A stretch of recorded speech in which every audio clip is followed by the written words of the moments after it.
კითხვები, რომლებიც უნდა დავსვათ 7 ოქტომბრის მასაკრის შემდეგ, მხოლოდ პალესტინელი არაბების ბარბაროსობაზე არ უნდა იყოს, რომლებმაც ჰოლოკოსტის შემდეგ ებრაელების ყველაზე მასობრივი ჟლეტა ჩაიდინეს.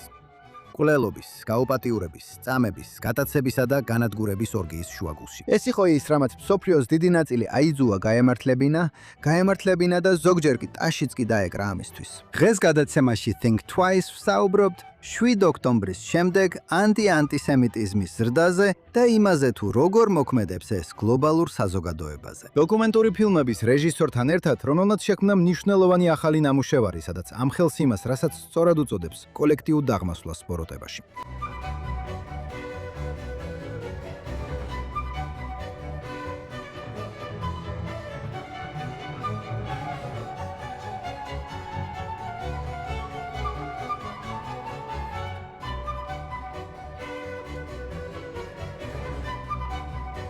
გამარჯობა და კეთილი იყოს თქვენი მობრძანება გადაცემაში Think Twice. ბევრი ძალისხმევა დაიხარჯა იმის ახსნაზე, არა მხოლოდ რა მოხდა 2023 წლის 7 ოქტომბერს, არამედ რატომ და როგორ უნდა გავიგოთ მისი შედეგები. რაც ჩვენ ვიხილეთ თითქმის 3 წლის განმავლობაში, მას შემდეგ რაც ჰამასის ხელმძღვანელობით პალესტინელმა არაბებმა თავდასხმა განახორციელეს ისრაელზე და იმ დღეს მოხდა უთქმელი სისასტიკეები, ეს არ იყო მხოლოდ ებრაელთა სიძულვილის მხარდაჭერის ზრდა. არამედ ის თუ როგორ გახდა ეს მედიისა და კულტურის ნაწილი. თანამედროვე ისრაელის სახელმწიფოს შექმნის შემდეგ ანტისიონიზმი მოძრაობა, რომელიც ცდილობს ებრაელებს უარყოს ისეთი უფლებები, რომელთა უარყოფაზეც სხვასთან დაკავშირებით არავინ იფიქრებდა, ყოველთვის ვერ განირჩეოდა ანტისემიტიზმისგან. მაგრამ ეს ხელახლა დამტკიცდა 7 ოქტომბრის რეაქციით. და იმით, თუ როგორ გახადა მან ებრაელთა სიძულვილი არა მხოლოდ ჩვეულებრივ მოვლენად, ებრიუ მოვლენად, არამედ მისაღებადაც ლიბერალურ საზოგადოებაში, ისე როგორც ცოტა ხნის წინ ძალიან ცოტა თუ წარმოიდგენდა. ეს იყო, როგორც რეჟისორი გლორია გრინფილდი ამტკიცებს, საერთო დაცემა ბოროტებაში. და ჩვენთვის პატივია, რომ დღეს ის ჩვენთან ერთადაა, რათა განვიხილოთ, როგორც მისი ახალი დოკუმენტური ფილმი 7 ოქტომბრის შესახებ, ასევე ის, რაც ამას მოჰყვა. მაგრამ მისი პირადი გზაც რადიკალური მარცხენიდან დღევანდელ მისიამდე, სადაც ის ამხელს სიძულვილს და ამბობს სიმართლეს ომის შესახებ. მარქსისტებისა და ისლამისტების წითელმწვანე ალიანსი და მათი არალიბერალი თანამოაზრეები ებრძვიან ისრაელსა და ებრაელებს. გლორია გრინფილდი არის ჯილდოს მფლობელი დოკუმენტური ფილმების რეჟისორი, რომლის მთავარი მიზანია ებრაული იდენტობისა და ებრაული ეროვნული თვითმყოფადობის გაძლიერება, ისევე როგორც ებრაელებსა და დასავლურ ცივილიზაციაზე იდეოლოგიურ თავდასხმასთან ბრძოლა. ერთ-ერთი ქვეყნის წამყვანი ებრაელი ფემინისტი და გამომცემელი 1970-იან და 80-იან წლებში მან მემარცხენე მოძრაობა დატოვა, მას შემდეგ რაც მის ანტისემიტიზმს შეეჯახა. 2008 წელს Doc Emmett Production-ის დაარსების შემდეგ მან რამდენიმე მნიშვნელოვანი ნამუშევარი შექმნა, მათ შორის 2008 წლის ისრაელის საქმე, დემოკრატიის ფორპოსტი. 2011 წლის უმასკირებული იუდეფობია.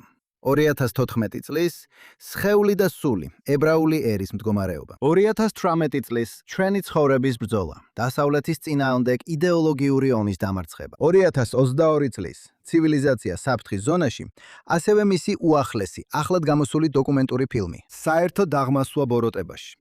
სასიკვდილო აკვიატება ებრაებზე და ებრაულ სახელმწიფოზე, რომელიც ამჟამად ხელმისაწვდომია სტრიმინგისთვის. გლორია გრინფილდ, მოგესალმებით Think Twice-ში. რატომ მოხდა ეს იმ დროს? თუ არ გავიგებთ ჩვენი მტრების იდეოლოგიებს, სტრატეგიებსა და მიზნებს, და ასევე უნდა გავიგოთ, რომ ისინი, ვინც ჩვენი მტრები არიან, მხოლოდ ჩვენი მტრები არ არიან. ისინი ასევე თავისუფალი სამყაროსა და ყველა იმ ხალხის მტრები არიან, ვინც არ იზიარებს მათ იდეოლოგიებს. ვიფიქრეთ, ძალიან მნიშვნელოვანი იქნებოდა, რომ ყველაზე გამორჩეული ექსპერტები დაგვებრუნებინა, მეცნიერები და ანალიტიკოსები, რომლებიც გაგვატარებენ. როგორ დაიწყო ეს სიძულვილი?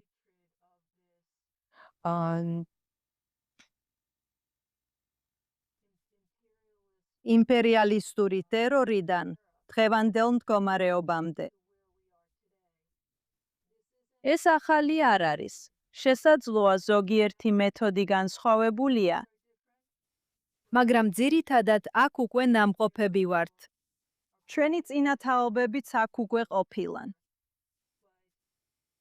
მაგრამ ეხლა ეს ისეთი სისწრაფით ხდება, რომ უბრალოდ ძალიან მნიშვნელოვანია, რომ გავიგოთ ეს და ეფექტურად ვიბრძოლოთ მის წინააღმდეგ.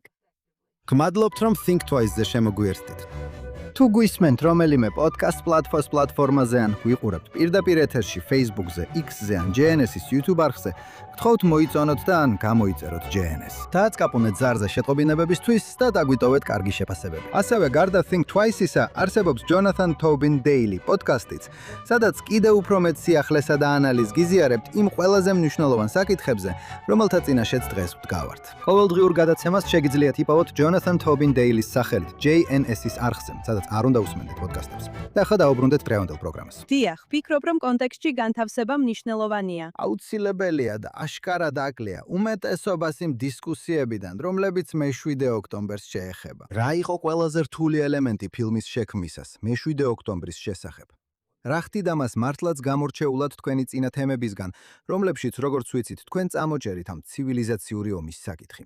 ეს იყო ყველაზე რთული ფილმი, რაც კი ოდესმე გადამიღია. ყველაზე რთული ჩემთვის, რადგან მისი ბარბაროსობისა და სისასტიკის, მისი საშინელების და მასზე მუშაობის გამო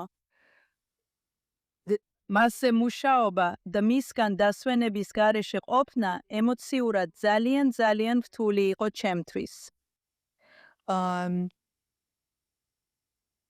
მაგრამ საბედნიეროდ მე ისე გამზარდეს, რომ მებრძოლი ყოფილიყავი და მივხვდი, რომ ეს ალბათ ყველაზე მნიშვნელოვანი ფილმი იყო, რაც კი ოდესმე გადამიღია. და უბრალოდ უნდა გამევლო ეს გზა და გამეკეთებინა ყველაფერი, რაც შემეძლო. და საბედნიეროდ, როგორც უკვე ვთქვი, შემეძლო გამევლო ეს გზა. და მემუშავა მასალაზე, რადგან ფილმში საუკეთესო ადამიანები მყავდა. და ეს ანალიტიკოსები არიან, ჟურნალისტები არიან. ესენი არიან მეცნიერები, რომლებმაც თავიანთი საოცარი ცოდნა წინა პლანზე წამოაყენეს. კი, ნამდვილად მესმის. როგორ შეიძლება იყოს ძალიან ტრაუმული, როცა სიღრმისეულად იკვლევ რა მოხდა სინამდვილეში და როგორ განვითარდა მოვლენები, შემდეგ კი რა მოხდა ამას. და სინამდვილეში, ხო იცით, ადამიანები ბევრ ადამიანს და იცით უმეტესობას არ უნახავს ყველაზე მძიმე კადრები, რომლებიც ასახავს იმას, რაც სინამდვილეში მოხდა. ცხადია, თქვენ ნახეთ. ჟურნალისტებმა შემსავით ეს გააკეთეს. მაგრამ ბევრი ადამიანისთვის ეს უბრალოდ აბსტრაქცია. ეს თარიღია, ეს თემაა. და თემა, რომელსაც ბევრი ადამიანი სწრაფად გადაახტებოდა, მაგრამ მასში ჩაძირვა წარმოუდგენლად მძიმე უნდა ყოფილიყო. დიახ, ვფიქრობ კიდევ ერთი რამ, რასაც მე ვამატებ, არის ის, რომ საქმე მხოლოდ 7 ოქტომბერს არ ეხება. კიდევ ერთხელ ეს არის, იცით? ეს არის ისტორია, ამ სიძულვილის ჩამოყალიბება, იცით, იმპერიალისტური ქმედებები ჯიჰადისტების მხრიდან და მათი სასარგებლო იდიოტები, დასავლელი რადიკალები. მაგრამ ეს ასევე რაც შემდეგ ხდება. და ეს არ არის მხოლოდ ის, რაც შემდეგ ხდება უნივერსიტეტებში, მაგრამ ეს ნამდვილად ასახავს იმას, რასაც ჩვენ გრძელ მარშს ვუწოდებ. გრძელ მარშს საზოგადოებებში. და ეს ასევე იცით, აქვს შესაძლებლობა, რომ გააცნობიეროს, რომ ეს დაგეგმილი იყო. დიდი ხნის წინ. ეს დაიწყო, იცით, 30-40 წლის წინ. და ამით თქვენ გულისხმობ ბრძოლას, რომ როგორღაც ლეგიტიმურობა დაუკარგონ ისრაელსა და ებრაელებს და განადიდონ, იცით, ჯიჰადს ისრაელის გასანადგურებლად. დიახ, და ეს მხოლოდ ისრაელის განადგურებას არ გულისხმობს. ვგულისხმობ იმას, რაც ებრაელ ხალხს ემართება, ან რაც ებრაელ ხალხს მოუვიდა მე-7-ს. იგივე ხდება აფრიკელ ქრისტიანებთან ნიგერიაში და სხვა ქვეყნებში აფრიკაში. ეს მხოლოდ ებრაელი ხალხის და ისრაელის განადგურებას არ ეხება. ეს ეხება თავისუფალი სამყაროს განადგურებას და ყველა იმ ხალხის განადგურებას, ვინც ისლამისტურ იდეოლოგიებს არ იზიარებს. და ვფიქრობ, სწორედ აქამდე მივედით ახლა. და იმის გააზრება მნიშვნელოვანია, რომ ჩვენ უნდა გავაერთიანოთ. ყველა ის ხალხი, ვინც საფრთხის ქვეშა და ვისაც ეს ისლამისტი ბარბაროსები ხოცავენ. და ვფიქრობ, ძალიან მნიშვნელოვანია, რომ გავიაზროთ, ეს ჩვენზე უფრო ფართო საკითხია, მაგრამ ჩვენ ვართ წინა ხაზზე და ყველაზე მძიმედ ჩვენ ვწყდება. ხო. ეხლა, რა ისწავლეთ ამ ფილმის გადარების პროცესში, რამაც გაგაოცათ? იცით, მათთვის, ვისაც სიმართლის გაგება სურდა 7 ოქტომბრის შესახებ, ეს ინფორმაცია ნამდვილად ხელმისაწვდომი იყო. მაგრამ რა ისწავლეთ იმ ძალისხმევის დროს, რომელსაც ამ ფილმის შესაქმნელად ახორციელებდით, რაც მანამდე არ ქონდათ გააზრებული? ამ ფილმის გადაღებისთვის მზადებისას უზარმოლეკულარ კვლევა ჩავატარე. და როცა რეალურად დავიწყე,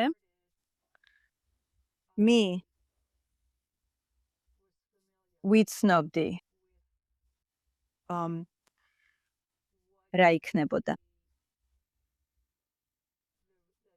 ფილმში სხვადასხვა კომენტატორის ცვლილი. გარდა იმისა, რომ საკუთარ თავზე რაღაც ვისწავლე, რაც არის. მე მაქვს იმის საფრთხე, რომ ემოციურად ისე გადავიტვირთო, რომ ამან თითქმის დამაპარალიზოს და უნდა ვისწავლო საკუთარი თავის უკეთ მართვა, მაგრამ ეს არ არის მთავარი პასუხი. მთავარი საკითხი არის. რა იყო მასალა, რომელიც ფილმმა მიიღო კომენტატორებისგან, რაც მანამდე ნამდვილად არ მესმოდა. ამიტომ ნაწილი ამ მასალისა ჩემი ინტერვიუდან არის ემანუელ ატალანგისთან, რომელიც ჰეზბოლას ექსპერტია ლათინურ ამერიკაში. და ეს ინტერვიუ დამეხმარა არა მხოლოდ ჰეზბოლას უკეთ გაგებაში,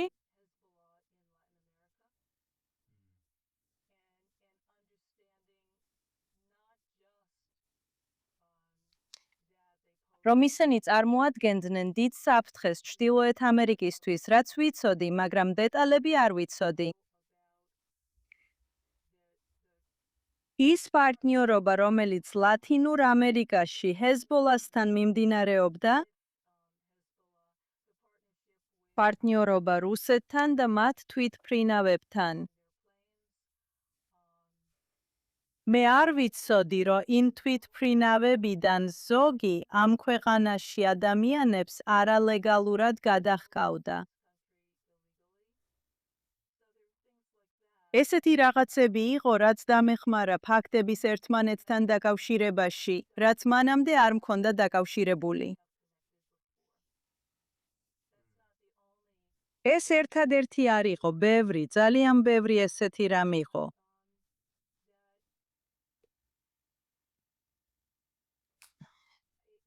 ისე ფართო არ ვიცი, საიდან დავიწყო, მაგრამ ძირითადად ვფიქრობ, იმიტომ რომ 2012 წელს, უფრო სწორად, 2011-ში გამოვუშვი ფილმი სახელად Unmasked Judeophobia.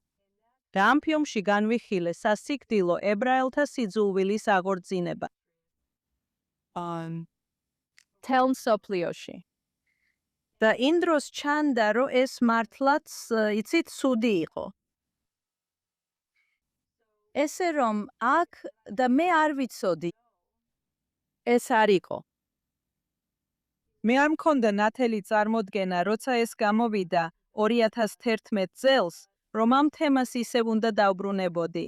და როცა ჩვენ არ ვიცოდით რამდენად ცუდი იყო. იცით, ჩვენ გვეგონა რომ ცუდი იყო. არ ვიცოდით რამდენად ცუდი. სწორია. და რამდენად უფრო შეიძლება გაუარესებულიყო.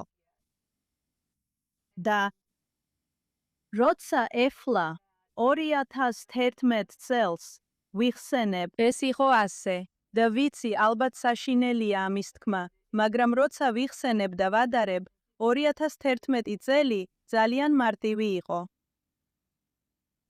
იცი და ის ტემპი, რომლითაც ყველაფერი მიდის, ყველაფერი ეხლა ესე სწრაფად ხდება, ეს თითქოს ყოველდღე რაღაც ახალია. კიდევ ერთი ინფორმაცია ჩნდება, ან კიდევ ერთი სისასტიკეა.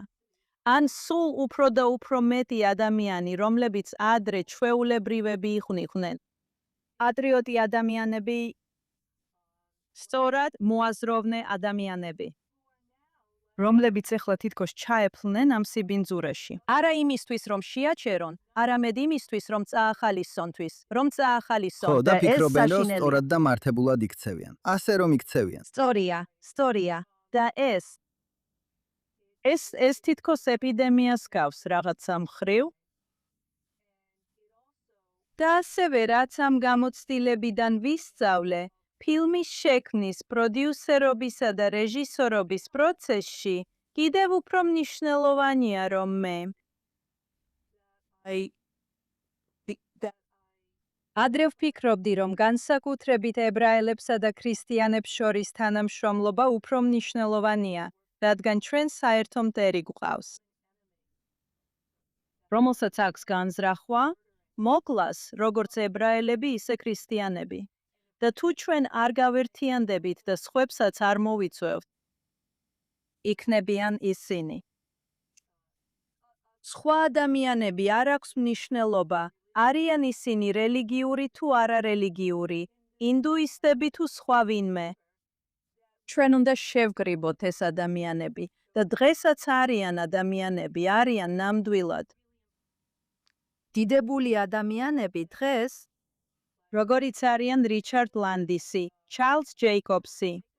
ისინი რეალურად მუშაობენ ამ საკითხებზე, აერთიანებენ ადამიანებს, ასე წოდებულ ურწმუნოებს. და ჩვენ ერთად უნდა გავაკეთოთ ეს, რადგან ებრაელი ხალხი ძალიან მცირეა რაოდენობით. და ჩვენ გვაქვს ჩვენი საკუთარი პრობლემები, რომლებიც უნდა გავითვალისწინოთ. ანუ, იცით, ყველა ებრაელი არ აცნობიერებს, რომ ისინი ერთ ხალხს ეკუთვნიან ან არ აღიარებენ ამას. და ეს ნამდვილად სერიოზული პრობლემაა. ხო. ეს მაგონებს ყველაფერს, რაც წამიკითხავს ამ თემაზე. ნაცისტური რეჟიმის საწყის ეტაპებზე. იყო ებრაელთა ჯგუფი, რომელიც ფიქრობდა, რომ თუ ჰიტლერს დაუჭერდა მხარს, უსაფრთხოდ იქნებოდა, მაგრამ ისინი პირველები მოკლეს. ხო. ასე რომ ჩვენ გვაქვს რთული სიტუაცია, რომელსაც ვუმკლავდებით. ძალიან მართალია. ეხლა 7 ოქტომბრის შემდეგ ანტისემიტიზმის ზრდან ნამდვილად გამოავლინა მორალური გახცნილება მემარცხენეებში, რასაც თქვენ იკვლევთ ამ ფილმში. ბოლო 10 წლებში ჩვენ ვიხილეთ მემარცხენე იდეოლოგიური ექსტრემისტების სკოლის ტრიუმფი. როცა მათ დაასრულეს, როგორც თქვენ ზუსტად უწოდეთ ადრე, მათი გრძელი მარში ამერიკულ ინსტიტუტებში, რაც დასრულდა. შესაძლოა მორალური პანიკით 2020 წლის Black Lives Matter-ის ზაფხულში. მაგრამ საინტერესოა ის, რომ თქვენ ეს დიდი ხნის წინ დაინახეთ. თქვენ ებრძოდით ებრაელთა სიძულვილს 1970-იან და 80-იან წლებში, როგორც წამყვანი ებრაელი ფემინისტი და გამომცემელი. შეგიძლიათ მოგვიყვეთ, რა ნახეთ მაშინ და როგორია თქვენი გზა იმ დროიდან დღევანდელ პოზიციამდე, როგორც დოკუმენტური ფილმების რეჟისორი, რომელიც ებრაული იდენტობის გაძლიერებასა და ისრაელის დაცვას ემსახურება. ეს ძალიან საინტერესო ეტაპი იყო ჩემს ცხოვრებაში, რბილად რომ ვთქვათ, მე ვიხავი გულუბრყვილოდა. ძირითადად, როგორც ბევრი სხვა, არა ყველა, მაგრამ ბევრი სხვა იყო, ვინც ამ მოძრაობას აღქვა. და ამაში იყო ნაწილები, რომლებიც გონივრული იყო, ქალთა მოძრაობის ის ნაწილები, რომლებიც თანაბარი უფლებებისთვის იბრძოდნენ. და თანაბარი უფლებები ძალიან ღირსეული მისწრაფებაა. მაგრამ როგორც ნებისმიერ მოძრაობაში, რადიკალიზმი შეიძლება გაჩნდეს, რაც ასე მოხდა კიდეც. და მე ჩართული ვიყავი რადიკალურ ფემინიზმში. და მე გამოვცადე დიდი სიძულვილი ებრაელთა მიმართ. და სამწუხაროდ იმ დროს რადიკალურ ფემინისტურ მოძრაობაში ებრაელთა მიმართ ის მთავარი სიძულვილი, რომელიც მე გამოვცადე, მოდიოდა შავკანიანი რადიკალი ფემინისტებისგან. Audre Lorde და სხვები. და იმ დროს კონფერენციებზე ეს ანტისემიტური შავკანიანი და რადიკალი ქალები, ებრაელი რადიკალი ფემინისტების დაშინებას ცდილობდნენ. ამბობდნენ, რომ მათი დედებს ჩვენი დედების ტუალეტების დასუფთავება უწევდათ.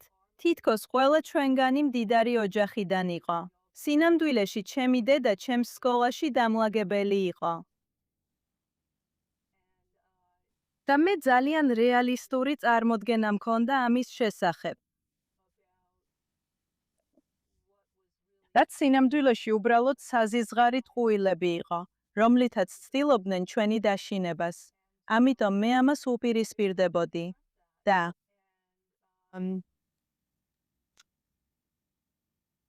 თუ რომელიმე მათგანი, ან როცა რომელიმე მათგანი დამიძახებდა შეურაცხყოფელ სახელწოდებას,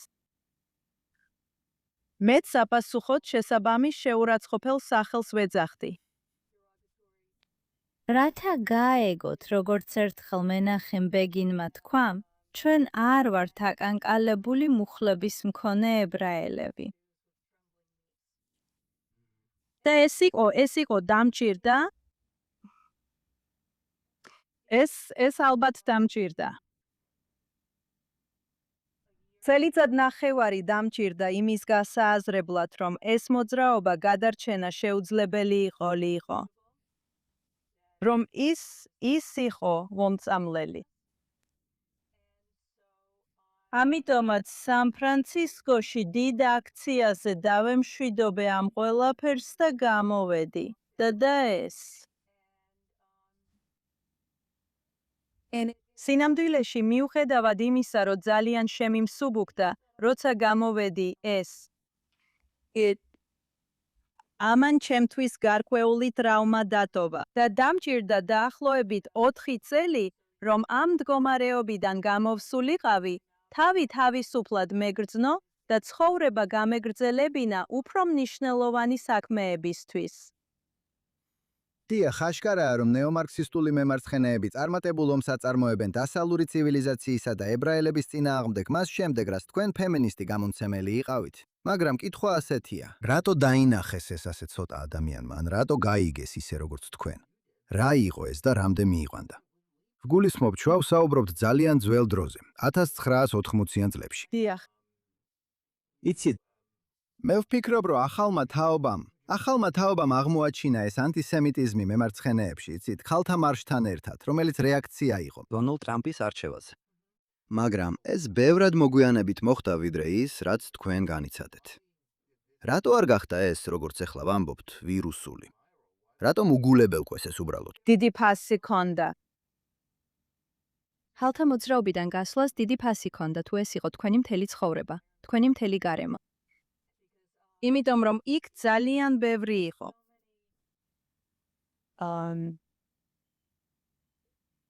დამაფინჯებული. გრძნობები, რომლებიც ხალხს მოძრაობის გარეთ მყოფი ადამიანების მიმართ ჰქონდა. ეს იყო ის, რომ უნდა გაგეგო. სინათლისკენ მიდიოდი და არა სიბნელისკენ. სიბნელეს დოვებდი. იცი, კაცების მიმართ დიდი მიკერძოება. დიდი მიკერძოება იმ ქალების მიმართ, რომლებმაც ოჯახი დააყენეს პრიორიტეტად. იმ ქალების მიმართ, რომლებსაც ნამდვილად სიამოვნებდათ მიმზიდველად გამოჩენა. გულისხმობ, ეს სიგიჟეა, მაგრამ ეს იყო თითქოს სხვა პლანეტაზე მოხდი, როცა იქიდან გადიოდი. ეს იყო, იცი, თითქოს სრულიად სხვა კულტურაში მოხვდი. მართალია. მართლა? მართალია, ეს იყო კომედია, განსხვავებული ლექსიკონით. ეს საინტერესო იყო. უნდა ვთქვა, ძალიან გამიმართლა, როგორც გავიზარდე. მამაჩემმა გამზარდა, რომელმაც ისრაელი უყვარდა და მახსოვს 5 წლის ვიყავი, როცა მის კალთაში ვიჯექი. 1950 წელს დავიბადე. სხვათა შორის, ესე რომ, როცა 5 წლის ვიყავი, ბევრი ამერიკელი ებრაელი ჯერ კიდევ იგებდა, რა მოხდა და კონკრეტულად რა ამბები მოხდა ჰოლოკოსტის დროს. და მამაჩემი არ ფიქრობდა. მას არ სჭირდებოდა ეთხოვა ჩემთვის, რომ ოთახი დამეტოვებინა. როცა ის და ჩემი ბიძა სხვა ბიძები იცით, ამ აღმოჩენებზე საუბრობდნენ. ასე რომ მე გავიზარდე იმის გაგებით, რომ კი, ბოროტება არსებობს ამ სამყაროში, ბოროტება რეალურია, ის არსებობს. და მან ასევე მასწავლა, რომ თუ ვინმე სოდესმე რამე ეთქვა ჩემთვის ებრაელობის შესახებ დამამცირებლად ან საზიზღრად, სავსებით მისაღები იყო, მათთვის წინააღმდეგობა გამეწია. რაც გავაკეთე კიდეც. მანაც ასევე გააკეთა. ესე რომ, მე გავიზარდე იმის გაგებით, რომ ძლიერი უნდა იყო, წინააღმდეგობა უნდა გაუციო. წელში გამართული დგომა მართლაც ძალიან მნიშვნელოვანი იყო. და ეს არის ის, რასაც აკეთებ. ესე რომ, როგორც კი გადავიტანე ის სიგიჟე, რაც მქონდა, რომელშიც ვიყავი ჩართული რადიკალურ ფემინისტურ მოძრაობაში, სანამ ეს ხდებოდა, დამჭირდა გარკვეული დრო, რომ თითქოს ჩამომებანა ის ტრავმა, რაც ამ ყველაფერს მოჰყვა, ვიცოდი, რომ იქ ძლიერი ებრაელები იყვნენ. ანუ, როცა დაწყებით სკოლაში ვიყავი ებრაულ სკოლაში, ჩვენ ყველას ყავდა მიმოწერის მეგობარი ისრაელში. ჩემი იყო იაფა შალომი და ყოველთვის მინდოდა მასთან შეხვედრა, მაგრამ ვერ შევხვდი. მაგრამ ნებისმიერ შემთხვევაში ოჯახს ძალიან მნიშვნელოვანი როლი აქვს შვილების აღზრდაში. იმაში, გაიზრდებიან მათი შვილები ძლიერ და ამაყ ებრაელებად. თუ ისინი საკუთარ თავს მსხვერპლად აღიქვამენ. და ვფიქრობ, რომ ეს დღეს ახალგაზრდა ებრაელებისთვის პრობლემაა, რადგან ჩვენ ძალიან დიდი ყურადღება გავამახვილეთ მსხვერპლობის თემაზე, რადგან woke იდეოლოგია ამბობს, რომ თუ მსხვერპლი არ ხარ, მაშინ ცუდი ხარ. მართალია. და ასე რომ ჩვენც კი ვნახეთ, როგორც იცით, იცით, ხალხი ცდილობდა დაემტკიცებინა, რომ ისინი მართლაც მსხვერპლები იყვნენ, ნამდვილად მსხვერპლები, რათა მისაღები და პატივსაცემი ყოფილიყვნენ. ეს ძალიან არაჯანსაღია. ოჯახებმა უნდა გაიგონეს და ეს მე რუთ ვაისისგან ვისწავლე. ის იყო შეცდომა. როცა ჩვენ მხოლოდ ყურადღებას ვამახვილებთ ჰოლოკოსტზე. ის არ ამბობს და არც მე ვამბობ, რომ ჰოლოკოსტის შესწავლა არ არის მნიშვნელოვანი. რა თქმა უნდა, მნიშვნელოვანია, მაგრამ ასევე მნიშვნელოვანია ჩვენი გამძლეობის შესწავლაც. დიახ, ჩვენ ვერ განსაზღვრავთ იუდაიზმს ან ებრაულ იდენტობას მხოლოდ ჰოლოკოსტით, ან უბრალოდ ებრაული ტანჯვით. სწორია. ამიტომ ვფიქრობ, რომ ჩემი შეფასება იმისა, თუ როგორ შევძელი გამოსვლა და შესვლა იქ სადაც ეხლა ვარ. ეხლა მე არ ვსაუბრობ იმაზე, რაც ებრაელების სიძულვილს ეხება, რაც არსებობს, არამედ ვსაუბრობ იმაზე, რომ ისევ სრულფასოვანი ადამიანი გავხდე. ეს იმიტომ მოხდა, რომ მე გამიმართლა, რომ ჩემმა ოჯახმა მასწავლა არა მხოლოდ ჰოლოკოსტზე, არამედ წინააღმდეგობის გაწევაზეც. დიახ, ხო, ეს ასეა. ეს ყველაფერი კულმინაციას აღწევს, იცი, ქალთა მოძრაობაში, იცი, იმ გაგებით, როგორც შენ აღწერ, ეს ყველაფერი ფიქს აღწევს 7 ოქტომბრის შემდეგ სამყაროში. სადაც ფემინისტური ორგანიზაციები, რომლებიც იცი აქვთ, იცი წამოწიეს. სექსუალური ძალადობის საკითხი და მისი როგორც ომის სიარაღის გამოყენება სრულიად უგულებელ უკვე ებრაელი ქალები, რომლებიც მსხვერპლნი იყვნენ. 7 ოქტომბრის ის ელემენტი, მათი ინტერსექციური ალიანსის გამო პალესტინელებთან. ან ყველაფერი აქედან მოდის, არა? დიახ. იცი, ებრაელი ხალხისა და ებრაული სახელმწიფოს დემონიზაცია ძალიან ეფექტური იყო. ამიტომ ნიშნულობა აღარ აქვს, ხო ასეა? ნიშნულობა აღარ აქვს თუ ებრაელ ქალებსა და კაცებს აუპატიურებენ, კასტრაციას უკეთებენ და უბრალოდ ანადგურებენ. ეს სინამდვილეში ზოგიერთის აზრით კარგიც გია. თითქოს ეს არის სამყაროს გაწმენდა ებრაელებისგან. ძალიან მნიშვნელოვანია, რომ გავიაზროთ ეს გავლენა, რომ რეალურად გქონდეს შესაძლებლობა დავინახოთ ებრაელი ხალხისა და ისრაელის დემონიზაციისა და დელეგიტიმაციის შედეგები, რადგან სწორედ ეს მიყავს ადამიანს იმ აზრამდე, რომ ეს მნიშვნელოვანი არ არის. რადგან უნდა ვაღიაროთ ეს? თითქოს ეს კარგია. თითქოს მეტი დემონისგან გავთავისუფლდით. ხო. გესმით? საბოლოოდ იდეა ისაა, რომ ებრაელებს, რომლებიც 7 ოქტომბერს მოკლეს, გააუპატიურეს, აწამეს, გაიტაცეს, თითქოს ამას იმსახურებდნენ. გულისხმობ, ზუსტად საბოლოოდ ასეა, სწორედ ზუსტად. ამას ნიშნავს. დამდგარი. და ეს არის ის, რაც ჩვენ მოვისმინეთ, იცით, ინტერსექციური მემარცხენეებისგან. და სწორედ ამიტომ, იცით, ფემინისტებმა, ფემინისტურმა მოძრაობამ 7 ოქტომბრის შემდეგ ვერ გაამართლა. ხო. დიახ, ესეა. დიახ, ესე მოხდა. აი იმ ისრაელ ფემინისტებისთვის, იცით, აი იმ ფემინისტებისთვის. ეს მათთვის დამანგრეველი იყო, რადგან მათ უღალატეს. მათ მართლა ეგონათ, რომ გლობალური ფემინისტური მოძრაობა მათ იღებდა. და მათ სიმართლე მაშინ დაინახეს, როცა ასე არ აღმოჩნდა. ხო.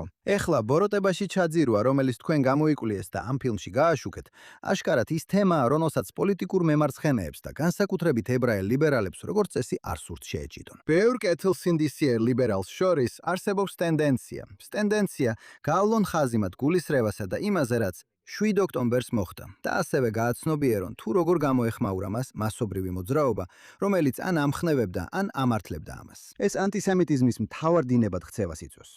როგორ ფიქრობთ, რატომ არ არიან მზად ბევრი ადამიანი გამოიტანონ დასვნები თავიანთ ლიბერალ მოკავშირეებზე, რომლებმაც 7 ოქტომბრის მოვლენებზე რეაგირება ისრაელის მხარდაჭერის ნაცვლად მის წინააღმდეგ შეტევით გამოხატეს? დიახ, სამწუხაროდ.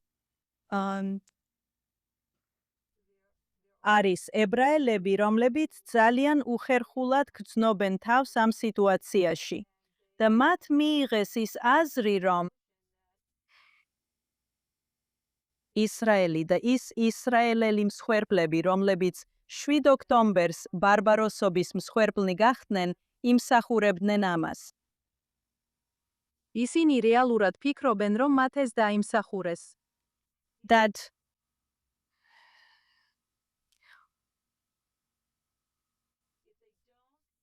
თუ ისინი არ მიდიან იმ დონემდე, რომ იგრძნონ, თითქოს კი მსხვერპლმა დაიმსახურა ეს, მაშინ ისინი საკუთარ თავს ასე ანუგეშებენ, ფიქრობენ, რომ ხო, ჩვენ ესეთი ებრაელები არ ვართ და ამას დავამტკიცებთ, როცა შევუერთდებით ისრაელის საწინააღმდეგო აქციებს და ასე შემდეგ. ეს ძალიან ეგოისტური, საკუთარ თავზე ორიენტირებული შეხედულებაა. და თუ არ გაქვს, თუ ებრაელი ხარ, რომელსაც არ აქვს, ან თუ შემთხვევით ებრაელი ხარ. და თუ საკუთარ თავს ერს არ მიაკუთვნებ, მაშინ შენი ხალხის მიმართ ერთგულებაც არ გაქვს. ხო ასეა, და მაშინ შენი ერთგულება შეიძლება მიმართული იყოს.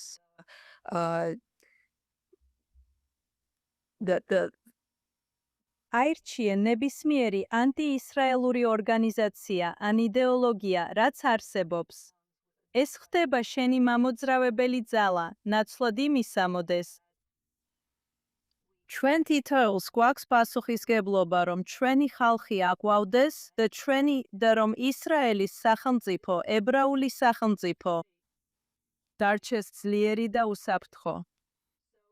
ესე რომ გარკვეულწილად მე ეხლა მომივიდა აზრად, როცა ვსაუბრობდით ამ საუბრის დროს, რომ ეს გავს ამერიკელებს, რომლებიც აღარ არიან პატრიოტები. ისინი არ გრძნობენ პატრიოტიზმს ქვეყნის მიმართ. ისინი არ გრძნობენ ვალდებულებას ქვეყნის წინაშე. და ისინი იქ დგანან და ამბობენ: სიკვდილი ამერიკას. ხო, ეს იგივეა.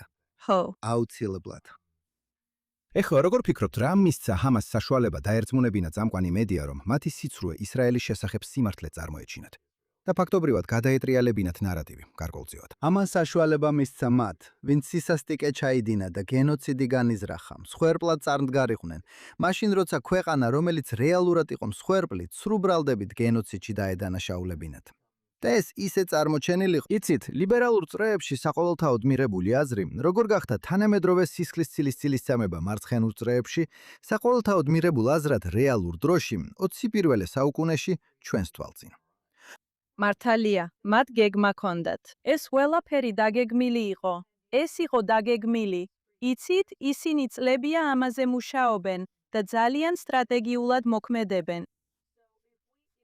თუ შევხედავთ ეტაპებს. პროპაგანდა. და არა მხოლოდ პროპაგანდა, არამედ დასავლეთის სეკულარიზაცია. მათ შორის ებრაულ სამყაროში მეტისმეტად ბევრი ადამიანის, მეტისმეტად დიდი ნაწილის სეკულარიზაცია. ეს აძლევს ადამიანებს საშუალებას ზურგი აქციონ ან საკუთარ ერს, ან საკუთარ ქვეყანას. და ეს უკვე ხდება. და ჩვენ შეგვიძლია დავინახოთ მაგალითად ამის გავლენა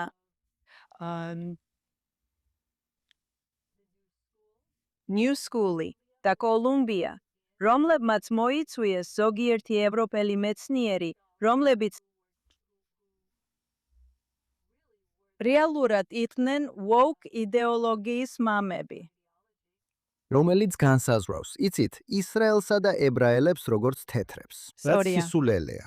მაგრამ ასე ფიქრობენ ადამიანები. და მთელი თაობა, რომელიც ამ იდეებშია გაზრდილი და ინდოქტრინირებული.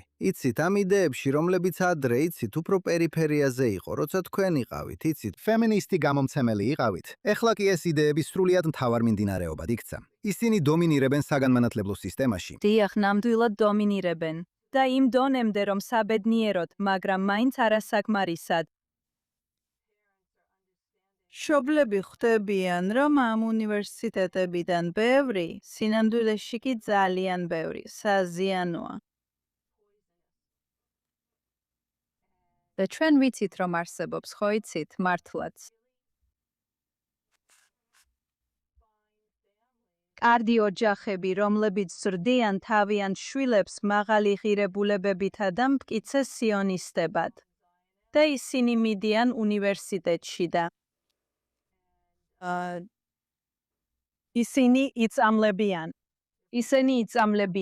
და მე ვფიქრობ, რომ სწორედ ამიტომ არსებობენ ისეთი ორგანიზაციები, როგორიცაა Tikva ფონდი, რომლებიც რეალურად ქმნიან ახალ ინსტიტუტებს. ეს კრიტიკულად მნიშვნელოვანია. იცით, არიან. არსებობენ სხვა ორგანიზაციებიც, საჯარო თუ კერძო, რომლებიც იცით, იკრიბებიან და ცდილობენ. თავიანთი ადგილი დაიბრუნონ იმ ინდუსტრიაში, რომელსაც ეკუთვნიან. იქნება ეს გასართობი ინდუსტრია თუ სხვა რამე. და იმის ნაცვლად, რომ მოიქცნენ ისე, როგორც ამ ქვეყანაში წინათაობები იქცეოდნენ. როცა ებრაელ ექიმებს მუშაობის და საავადმყოფოებში მიღების უფლება არ ჰქონდათ, ჩვენ ავაშენეთ ჩვენი საავადმყოფოები. როცა ებრაელ იურისტებს იურიდიულ ფირმებში არ იღებდნენ, ჩვენ შევქმნით ჩვენი იურიდიული ფირმები. და ვფიქრობ ჩვენთვის ძალიან მნიშვნელოვანია ეს გავიგოთ. არ უნდა გვინდოდეს დავბრუნდეთ დაავადებულ. ინსტიტუციებში. ჩვენ გვჭირდება ჯანსაღი ინსტიტუციები. სწორედ იქ უნდა მივმართოთ ჩვენს ენერგიას და სწორედ იქ უნდა მოვახდინოთ ჩვენი ძალების კონცენტრაცია. ჩვენ უნდა ვიყოთ პარტნიორები.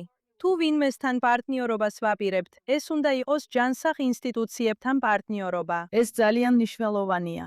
და ამისთვის ჩვენ უნდა აღვიქვათ საკუთარი თავი ძლიერად. უნდა შეგვეძლოს ჩვენი როგორც ხალხის ისტორიის დაფასება. მაგრამ ჩვენ არ გვჭირდება ხოხვა, ჩვენ არ გვჭირდება ხვეცნა და ნამდვილად არ გვჭირდება დათმობებით ვინმეს დაშოშმინება. ხო. ეხლა განათლებული კლასების შორის კონსენსუსი, განსაკუთრებით შეერთებულ შტატებში, რომ ისრაელი, ბოროტია და პალესტინელები კარგები არიან, ეფუძნება კრიტიკული რასის თეორიის, ინტერსექციონალობისა და სახლებრივი კოლონიალიზმის პოლიტიკურ დისკურსში გამოყენებას. მაგრამ როგორც არ უნდა მომხდარიყო ეს, ბევრ ებრაელს ჩემი აზრით გაუჩნდა განცდა, რომ ისინი უიმედოდ უმცირესობაში და იზოლაციაში არიან. როგორ ფიქრობთ, ებრაელებმა რა შეიძლება გააკეთონ ამ სიტუაციასთან დაკავშირებით, რომელზეც თქვენ ფილმში საუბრობთ? მე ვფიქრობ, რომ არიან ზოგიერთი. დავარქმევთ თუ არა მათ ერებს, თუ ქვეყნებს, რომლებიც ებრაელებმა მართლა უნდა დატოვონ. პირველ რიგში ვფიქრობ, ეს ძალიან მნიშვნელოვანია აღვნიშნო. ანუ, მე ასე არ ვფიქრობ. მე ვფიქრობ, რომ ისეთი ქვეყნები, როგორიცაა საფრანგეთი და საკმაოდ მოსალოდნელია, რომ ამაში გაერთიანებული სამეფოც უნდა შევიდეს და შესაძლოა გერმანიაც. მაგრამ თუ ჩვენ საუბრობთ ამ დროისთვის ესეთი ქვეყანა, როგორიცაა შეერთებული შტატები, რაც სულაც არ არის თავისთავადი, მე ვფიქრობ,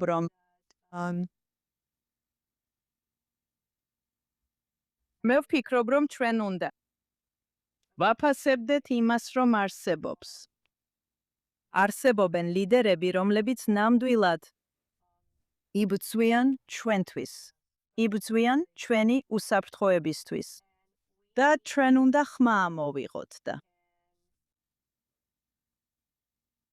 გავუზიაროთ ხალხს ის, რაც ამ ქვეყნის დაარსებაში შევიტანეთ. და ის, რაც ჩვენ რეალურად მსოფლიოს მივეცით, ყველაფრით, რაც გაგვიკეთებია, არა ბოდიშის მოხდით. იცი, მუდარით უნდა მოგვეწონოთ. ნახეთ, რამდენი ვაქცინა შევქმენით, ან ნახეთ, რამდენი, იცით, ნობელის პრემიის ლაურეატები, რაღაცები, იცით ეს ყველაფერი. ამაზე უნდა ვიამაყოთ. მაგრამ ამაზე უნდა ვიამაყოთ ჩვენთვის.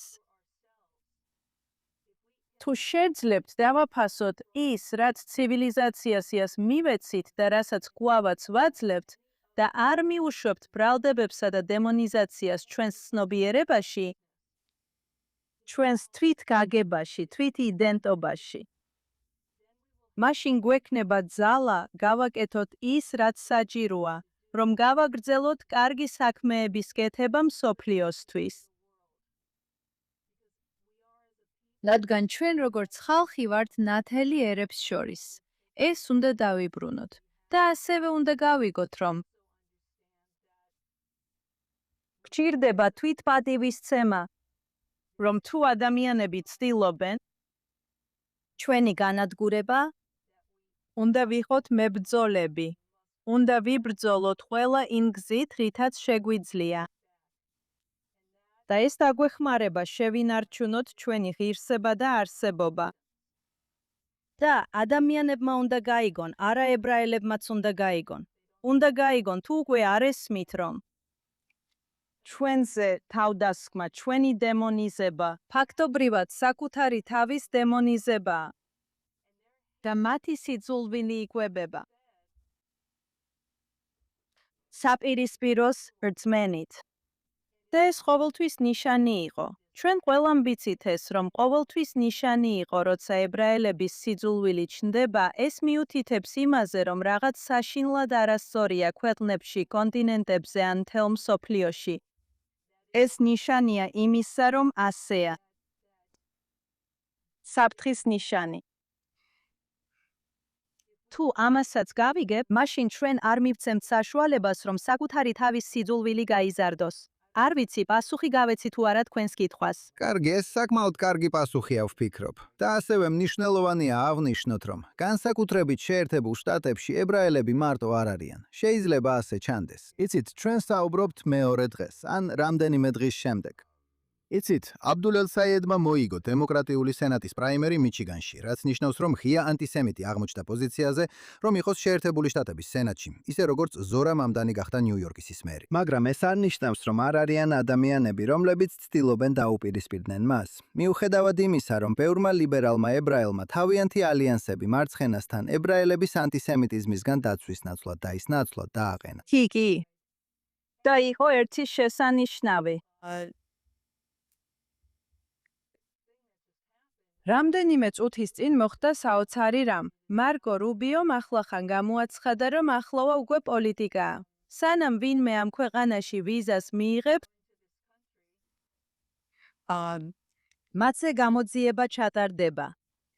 ყველა სოციალური მედია და სხვა გამოძიების მეთოდი გამოყენებული იქნება იმისთვის, რომ დარწმუნდნენ, რომ ადამიანები, რომლებსაც აქვთ განზრახვა ამნონ ებრაელებს ამ ქვეყანაში, არ დაიშვებიან ამ ქვეყანაში. ეს ძალიან მნიშვნელოვანია. ანუ, ცოტა გასაოცარია, რომ უბრალოდ მაგრამ იცი, როცა დაასგაბუნე სწავლობ, ელზე. მაგალითად, ვინ აღვივებს ამდენ კოლეჯის დემონსტრაციას, რომლებიც ებრაელებს ესხმიან თავს. ნამდვილად. და ის იცი, უცხოელი სტუდენტების ნაკადი, განსაკუთრებით ანტისემიტური ქვეყნებიდან, იცი, ახლო აღმოსავლეთიდან და ჩრდილოეთ აფრიკიდან აშკარად ჩანს. ხო, და ვიქტორ დევის ჰენსონი ამას ფილმში ძალიან ლამაზად გამოხატავს. რომ უნდა ხო. ვაღიაროთ. იცი და ასევე რეიჩელ ფიში. ის საუბრობს იმაზე, თუ რამდენად აუცილებელია უნივერსიტეტებმა იურიდიული ზომები მიიღონ. იცი. და იცი იმ ადამიანების წინააღმდეგ, რომლებიც უნივერსიტეტის გარედან შემოდიან, რომლებიც ცდილობენ, იცი, პრობლემების შექმნას, სიძულვილის გაღვივებას. ხო. რა არის ყველაზე მნიშვნელოვანი რამ, რაც გსურთ, რომ მაყურებელმა ამ ფილმიდან გამოიტანოს? ყველაზე მნიშვნელოვანი რამ, რაც მინდა მაყურებელმა ამ ფილმიდან გაიგოს, არის ის, რომ არსებობს იდეოლოგიები, რომლებიც ამოძრავებს სიძულვილს ებრაელების, ქრისტიანებისა და მთლიანად დასავლეთის მიმართ. და არსებობს ძალიან ეფექტური სტრატეგიები, რომლებსაც ისინი იყენებენ. ამიტომ უნდა გავიაზროთ, რომ ის, რაზეც ვსაუბრობთ, არ ეხება უბრალოდ დიალოგებს. ეს ძალიან მნიშვნელოვანია, რომ ადამიანებმა გაიგონ, რომ დრები, რომლებიც ამ ყველაფერს მართავენ, მათ აქვთ მკვლელური განზრახვა. და მათი საკუთარი სიტყვებით, ეს საბოლოოდ ეს ყველაფერი ეხება. გლობალური ხალიფატის დამყარებას, რომ სოფლიო შარიათის კანონებით იმართებოდეს. ეს ძალიან მნიშვნელოვანია, როცა ამას გაიგებ. ხო, ყველაფერი დანარჩენი ამას მოხვება. სწორია. ეს მართლაც მნიშვნელოვანი საკითხია და იმედი მაქვს, ვინც ამ ფილმს უყურებს, ამას გაითვალისწინებს. მე ნამდვილად გირჩევთ ამ ფილმს. გლორია, დიდი მადლობა, რომ დღეს შემოგვიერთდით. როგორ შეუძლიათ ჩვენს მაყურებლებსა და მსმენელებს ნახონ ან ონლაინში უყურონ ფილმს კოლექტიური დაღმასვლა ბოროტებაში? და როგორ შეუძლიათ მათ მსგავსი ფილმების შექმნის მხარდაჭერა? ფილმი უკვე ხელმისაწვდომია სტრიმინგისთვის Roku არხზე. ის უფასოა, თუ არ გსურთ გამოწერის ყიდვა, რომ უყუროთ რეკლამების გარეშე. და ასევე ხელმისაწვდომია DVD-ები. თუ შეხვიდით .emitproductions.com-ზე, ეს არის Doc Amethyst, Doc MIET Productions ის ვებგვერდი და იქ არის მაღაზია და იქ შეგიძლიათ შეიძინოთ DVD-ები. თქვენ შეგიძლიათ მოაწყოთ ჩვენებები თქვენი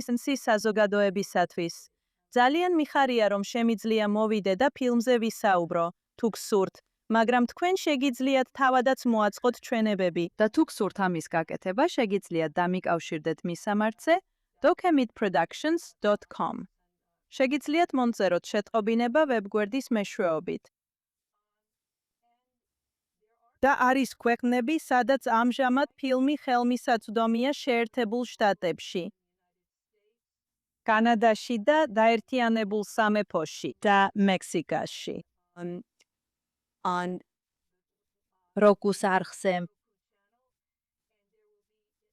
და მომავალში ფილმი სხვა პლატფორმებზეც გამოჩნდება. და მიხარია, რომ ფილმის ჩვენება იერუსალიმში, ნოემბრის 8-ში, მენახემ ბეგინის ცენტრში გაიმართება. ამ ჩვენებაზე ჩვენ ვთანამშრომლობთ. თუ გსურთ იცოდეთ, სად ტარდება ჩვენებები, ეწვიეთ docamidproductions.com-ს და დააწყაბუნეთ ფილმზე. იქ ნახავთ მომავალ ჩვენებათა სიას. კარგი, ეს საკმაოდ ამომწურავია. და ნამდვილად ვურჩევ ჩვენს მაყურებლებსა და მსმენელებს, რომ აუცილებლად ნახონ ეს ფილმი. ეს მნიშვნელოვანი დოკუმენტური ფილმია. შეიძლება ერთ რაღაცას დავამატო. რა ეს თქმა იყო უნდა, თქვენი გთხოვთ. შეკითხვის ნაწილი. თქვენ იკითხეთ, როგორ შეუძლიათ ადამიანებს ამ ფილმების შექმნაში დახმარება. არ აქვს მნიშვნელობა, $10 თუ 6 ნიშნა თაფა. თავარია, რომ მონაწილეობ. შემოწირულობებით, მაგალითად, ისეთი ორგანიზაციებისთვის, როგორიცაა docamidproductions.com, რომელიც 501c3 სტატუსის მქონე, არაკომერციული ორგანიზაციაა. თქვენ გვაძლევთ საშუალებას გავაგრძელოთ ამ მნიშვნელოვანი ფილმების შექმნა. მიხარია, რომ ეს დაამატეთ. ზუსტად ეს გვინდოდა წარმოგვედგინა. ასევე მადლობა სუხდით ჩვენს აუდიტორიას. გთხოვთ, არ დაგავიწყდეთ ყოველდღე მოусმინოთ ჯონათან ტობინის ყოველდღიურ გამოშვებას, რომელსაც შეგიძლიათ მოусმინოთ ყველგან, სადაც პოდკასტებს უსმენთ. და არ აქვს მნიშვნელობა, გვისმენთ თუ არა რომელიმე ამ პლატფორმაზე, თუ გვიყურებთ პირდაპირ ეთერში Facebook-ზე, X-ზე ან JNS-ის YouTube არხზე, გთხოვთ, მოიწონეთ და გამოიწერეთ JNS, დააწყაბუნეთ ზარზე შეტყობინებებისთვის და დაგვიტოვეთ კარგი შეფასებები. გთხოვთ, მოგწერეთ ელფოსტაზე thinktwice@jns.org. და შეგვატყობინეთ, სად უსმენთ ან უყურებთ გადაცემას და რას ფიქრობთ მასზე. და გახსოვდეთ, განაგზეთ კითხვა და საკუთარი აზრის ფორმირება. მალე ისევ გნახავთ.